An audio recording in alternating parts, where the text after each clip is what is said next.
What up, it's your boy Zero Brew coming back at you with a follow-up video to the Relic video that we just put out. So as we were streaming live on the Twitches and the YouTubes, people were commenting, hey, it'd be really nice if you would do a video on kind of the best way to level up your relics and kind of get them, how to really use them and try to understand it. And I get it, especially if you're new to the game. There's a lot of information to figure out, especially every time they release something new in the game, they just add more and more currencies. So with the relics, of course, there's chicken type thingies, whatever they're called. You got the resources, then you have to use your own relics to level up food when you don't have chickens. So it can get very, very confusing. So I figured what perfect timing would it be to do a follow-up video and talk about relics and kind of what I do personally. Now, what I do, caveat, what I do may not be the best. So anybody watching mine have any tips or suggestions, feel free to post them in the comments. This is just how I've been doing it. And again, like I said, my way may not be the best way. So let me know. Real quick, click the link in my description to get a free Karato as well as Annex, Ugo, and Mausoleum Mage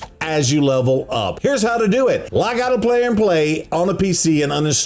Click the link in my description and register with a brand new email. Launch raid and complete the tutorial. Go to your inbox and claim your first champion.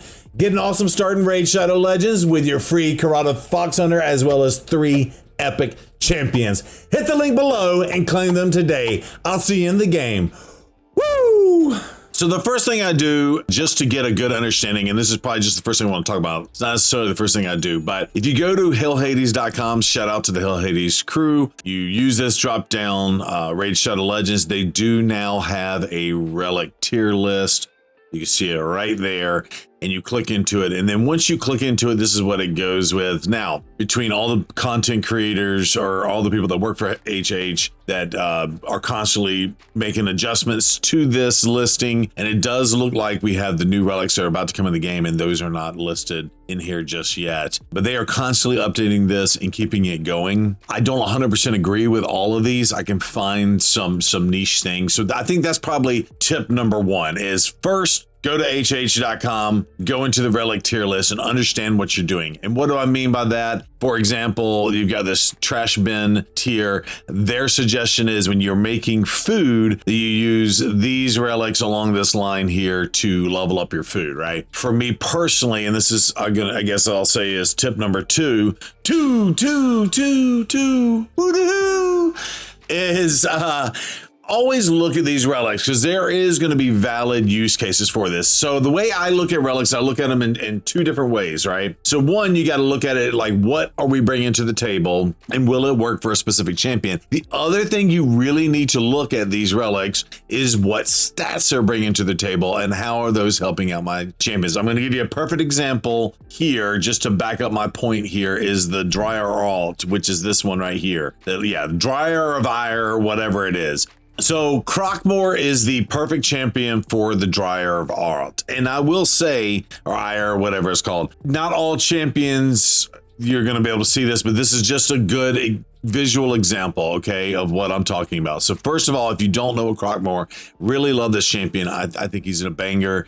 We do have him in a 9-piece Slayer set, so 30% chance to deal additional AoE damage on skills, and you're ignoring 30% defense when you're doing AoE. So let me just break down his kit, and then you'll understand, right? So first of all, whenever this champion targets, he'll permanently remove from their stats attack and defense, accuracy and resistance. So just keep that in mind. Okay, so here's the deal. On his A3, he places an increased crit rate on himself and increased crit damage, and then he gets himself an extra turn. So it's a 3-turn increase, and he grants himself an extra turn. So then it kind of goes down to 2, but he gets to go again. And then he does this, attacks all enemies, and then he places a shield buff based on 20% of the damage that's inflicted. Also heals this champion by 10% of the max HP for each critical hit. So in a perfect world, you're critting all of them and you're healing yourself. And keep in mind, it's AoE hit. So the gear set that we're using for him really, really works. And then we're able to use both of our skills, right?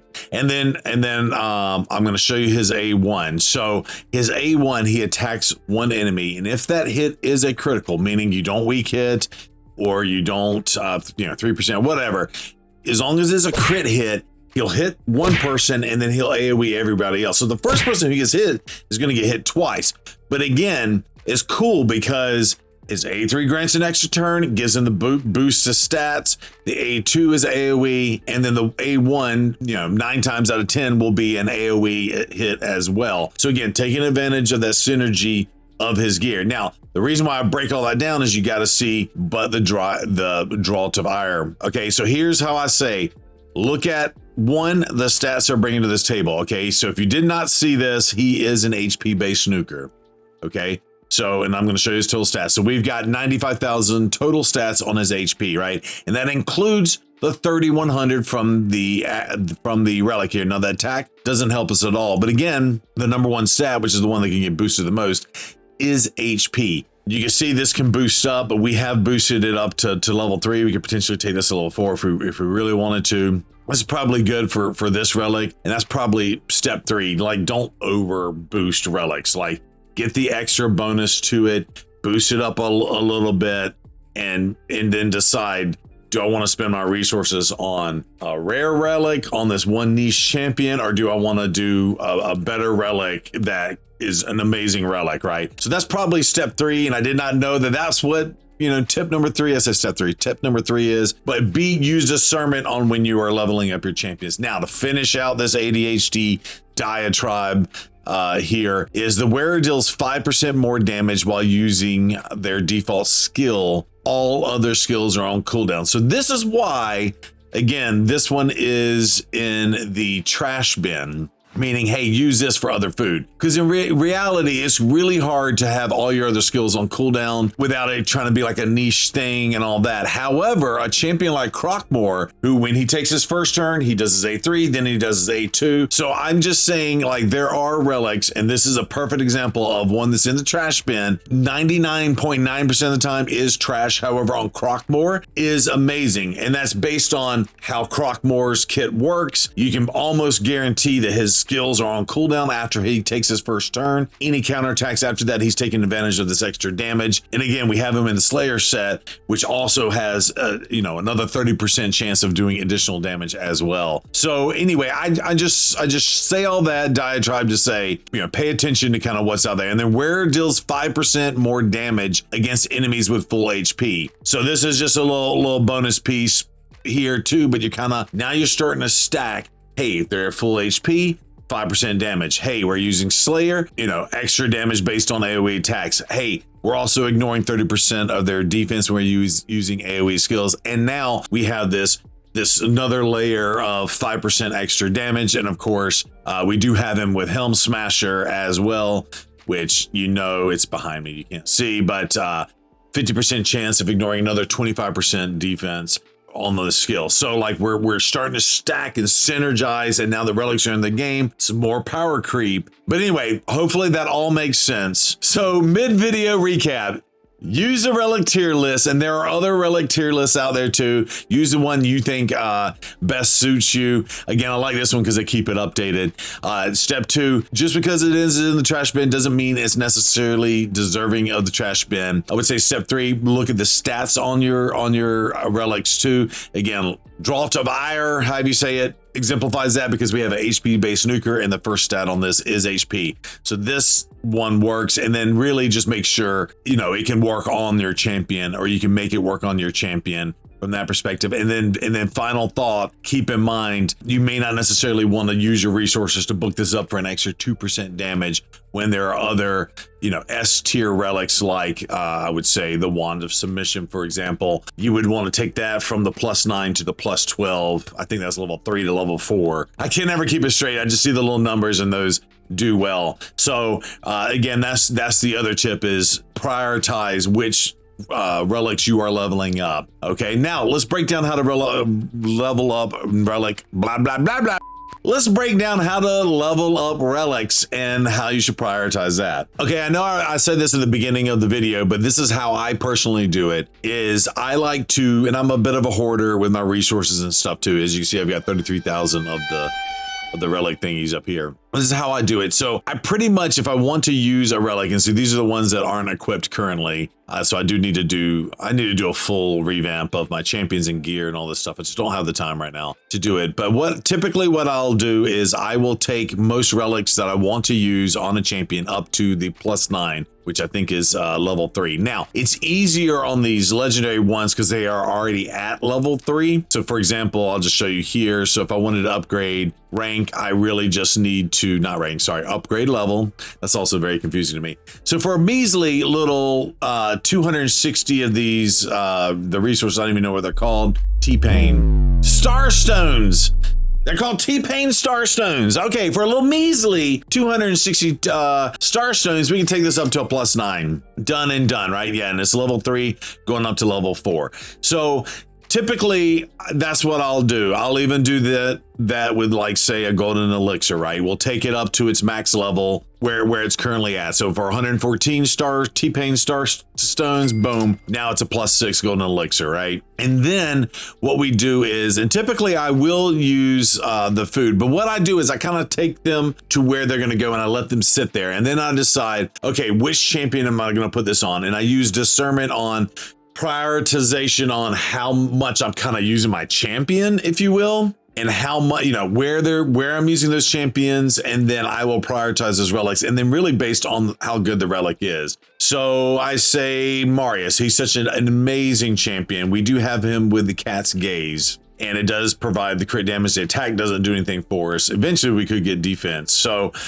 for example, yeah, and we have a wand of submission sitting here at 12 that's ready to go. I'll probably put that on another champion here soon. So I kind of use discernment when it comes to this. Now, upgrade rank. Now, we do have a 4-star chicken technically here, and I would never use a wand of submission for this. So this is where you'll have to start leveling up your food. And this is also where it's hard to is, and I'll just say that as a tip, I would not stress out. Level 4 relics is kind of a good place to get on those, because you're really not going to unlock much defense. Now, yeah, the defense will help out our boy here, but this is already level 4. This would take it up to level 5, and then most people don't get to level 6 on any of these relics. So I would say just don't, that's kind of another tip I would say, is just don't really kind of stress that out. The other thing I will say when talking about food, and I'll get into the breakdown and just kind of show you that, is I know we broke down the tier list, but I would also say on this specific, I would say standard relics first. And why do I say that?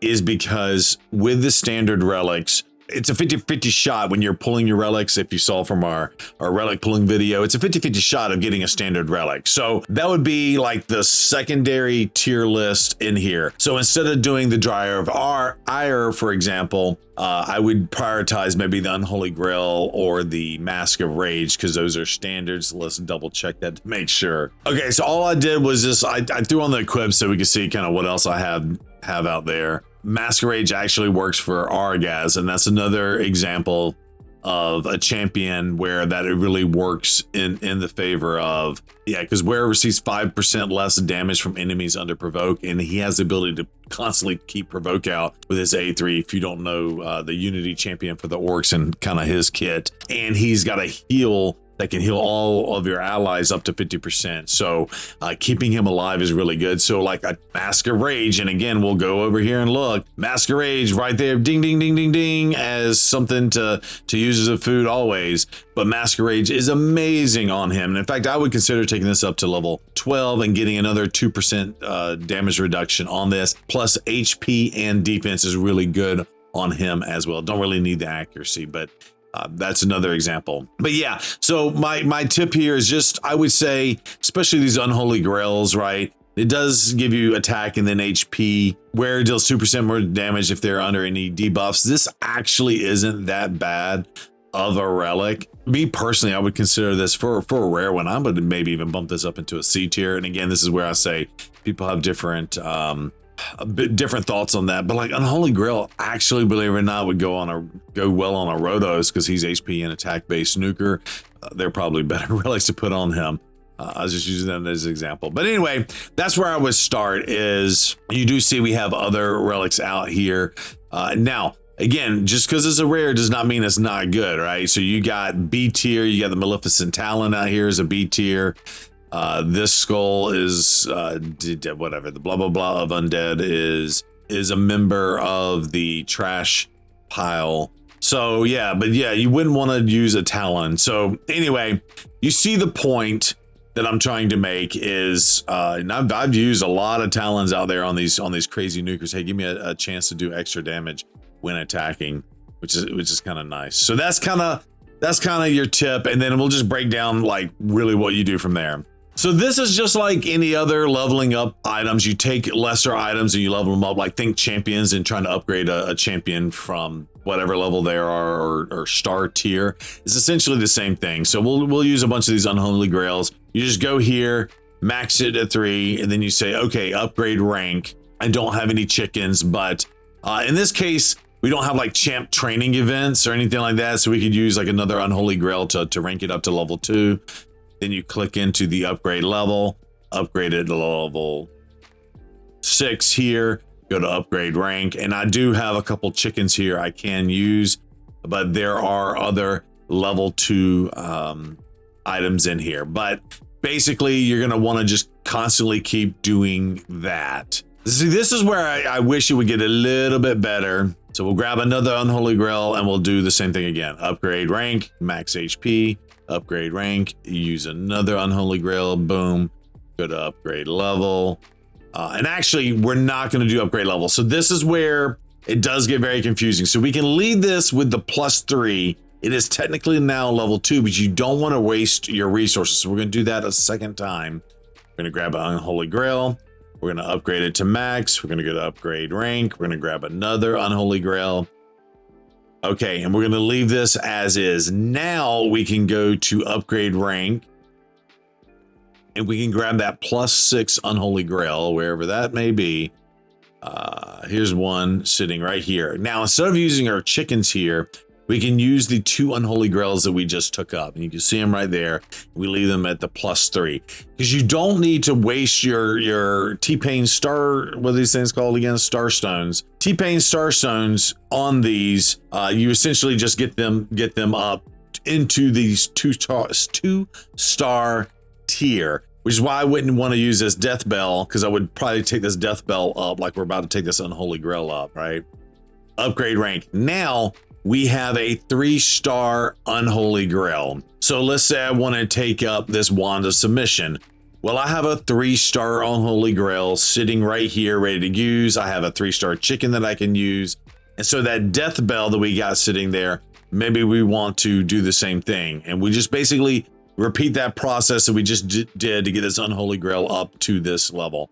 And eventually you will want to get up to the 4 stars, right? So we got this, so some of these I may have used in the past, but yeah, you can see I have them with relics or whatnot. So hopefully all that makes sense. So yeah, your next tier up is you need to get 3 of them to the +9, and you get more food and you upgrade them up, and then you'll have level 3s or level 4s ready to go, and you can start upgrading your better relics. And again, that goes back to the tie-in of what I was saying at the very beginning, is really prioritize. I don't think I'm going to get for an extra 2% damage or whatever on that Dryer of All for Crockmore, and I only use Crockmore in niche situations. As much as I love him and I want to use him more in the game, he's just not as good compared to, say, a Marius. So I'm better off upgrading that Cat's Gaze from level 4 to level 5 than I am taking a level 3 Dryer of All Ire to level 4. Does all that make sense?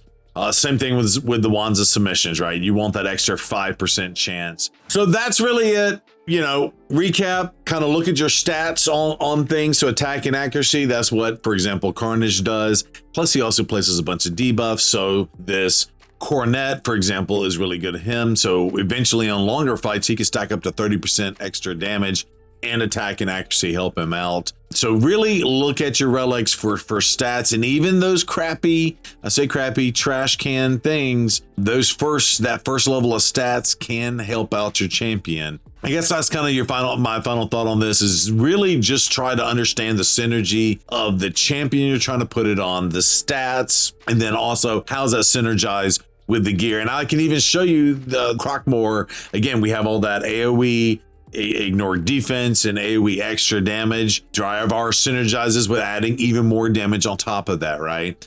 So, and you get healing based on the damage you do. So all of that kind of stacks in and adds up and kind of forms this power creep recipe of je ne sais quoi, whatever that means. So do me a favor, like, subscribe, do all the things, and thanks so much for all the love and support. Can't do this without you guys.